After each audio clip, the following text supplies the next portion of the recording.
Като искат данъци, да сложите за новите автомобили. Нали така? Който има скъпи автомобили, да плаща еднакво данък с тия, които имат стари автомобили.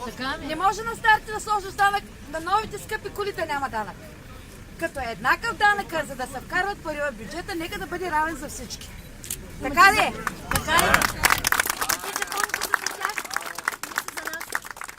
Значи ние ги избираме вече 30 години и искаме, очакваме от тях да направят нещо добро. Какво виждаме до момента?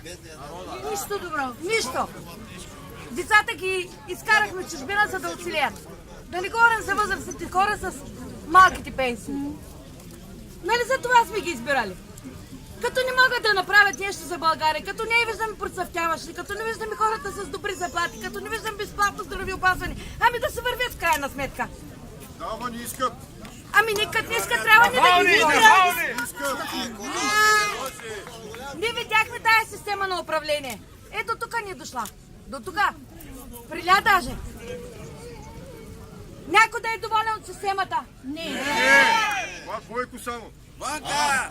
Ама Бойко го отнесе, ще го отнесе, защото той, когато аз го познавам, откакто беше тук с Цветан от двамата, събираха хора да я говориха да се прави партия. Нали? Да се възгражда България и така нататък.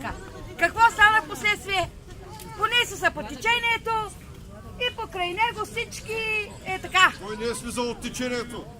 Той си винаги на течението. Така. Значи, ние ги избираме, ние ходим на избори и в крайна сметка нищо няма. Нищо няма.